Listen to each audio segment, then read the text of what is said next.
to make the maple syrup, you've got to do it economically. It does cost a lot of money if you did follow the first mistake that I made to make maple syrup. What I did, I came from the city to the town, to the country, and I thought, well, I want to make some maple syrup. So I found the trees, and I knew where I could drill the trees, and I ended up getting sap. So I dragged the barbecue from the house down here, kind of looking around to be sure that these farmers in the area didn't see this city boy doing something stupid like dragging a barbecue into the woods. Well, that's what I did. First big, or maybe that's the second big mistake. But at any rate, it was a mistake because I discovered that in making my first bottle of maple syrup, it cost more in fuel from the barbecue than I could buy it out of the store when someone else made it. So I very quickly learned. I'm not stupid, you see. I'm very smart. I realized that paying $27 for a bottle of a little tiny bottle of maple syrup was really a stupid idea. So I had to get cheap wood because I had lots of wood around. So that required a certain amount of planning. So that's why we have all kinds of tools to get the wood that will allow us to produce maple syrup very inexpensively. All it is elbow grease and hard work. Well, okay. So some of the things we've got here are tools that you need to get the wood. One of the most obvious is the axe. So it's a nice looking axe, but what happens with this axe is that when you have to split wood, you discover that it doesn't do that very well. It's a very lightweight axe. Very nice axe to have if you're further stupid in getting your chainsaw stuck in a tree, which I'll get back to that later. So, if you're splitting wood, this is the kind of axe to use. It's 8 pounds and a superb way of getting fit, because after all, one of the big things you want to do when you get maple syrup is to develop a certain amount of robust fitness as you age. I mean, I've been doing this for more than 20 years, and I'm 82 years old, and I'm not very fit, but I'm a whole lot fitter than most of the other people that I meet. Now,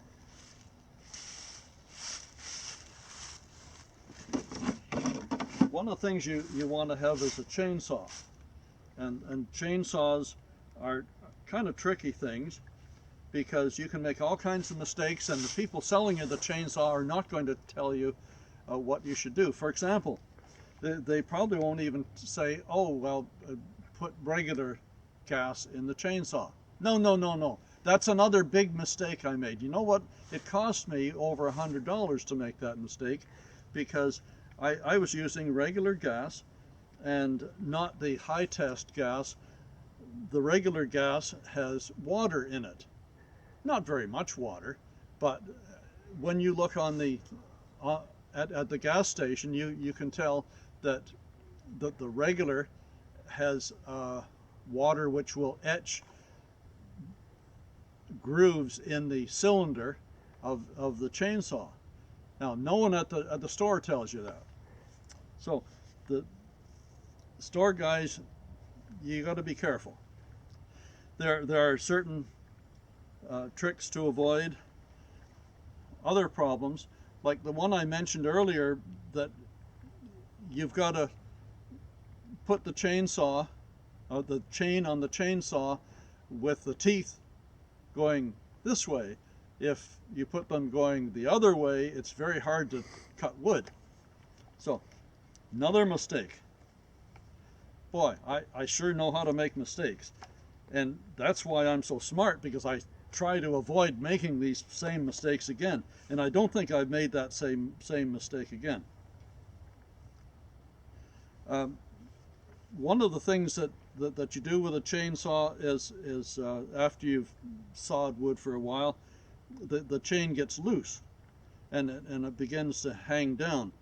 Well, you can undo all these nuts and put it on, or if you're clever, you can just gently loosen it a little bit and then tighten up the chainsaw with a nut that's right in there.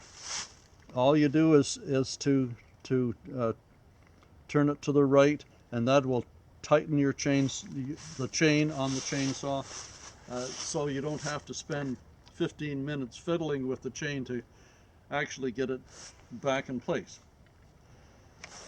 You do develop certain techniques for starting the thing as well.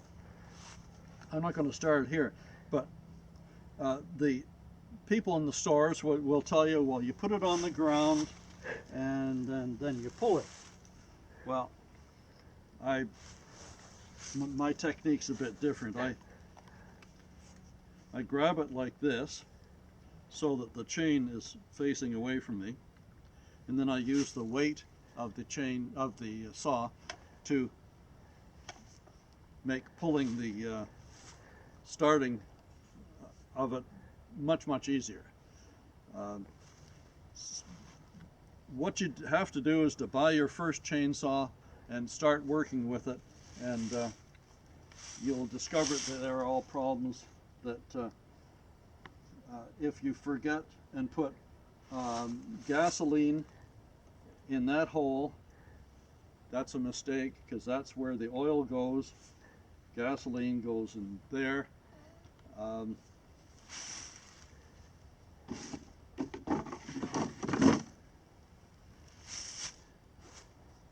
It takes experience. Another mistake that's easy to make is if you don't put oil in your gasoline.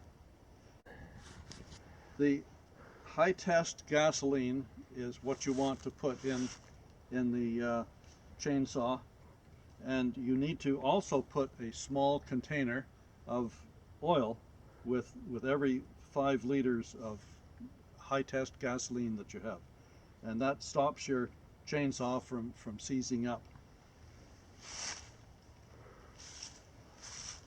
There are all kinds of tools that we've covered at this point. There's a few more. If you have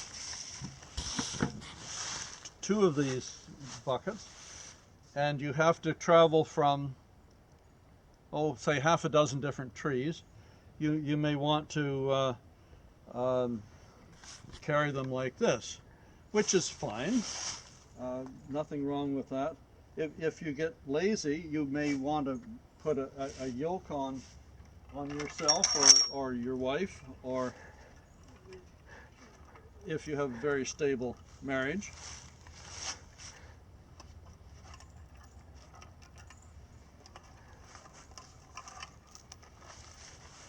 And then the pail can be hooked onto here, and so you have one on each side with your pail. And your wife, I'm sure, would appreciate the fact that her arms are not going to be pulled out of their sockets. It's a very efficient way of moving the sap toward the brute containers or wherever you're bringing it, so that you can boil it down.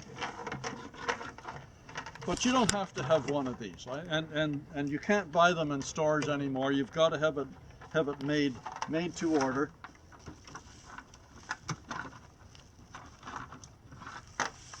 And wives really do appreciate husbands being sensitive to their needs.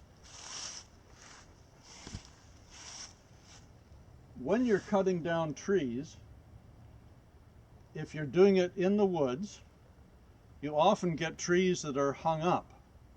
They just lean against the others, and if your tree is this diameter, you can't just lift it out of the way, so you may need to use some other tools.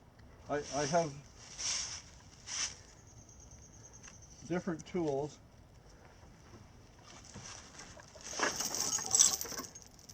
The chains and the ropes with hooks on them makes life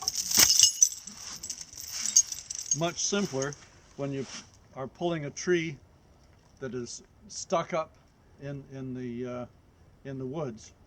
And in order to do this, you take the hook that's the right size and you just hook it onto the back of your John Deere or trailer or whatever you're using.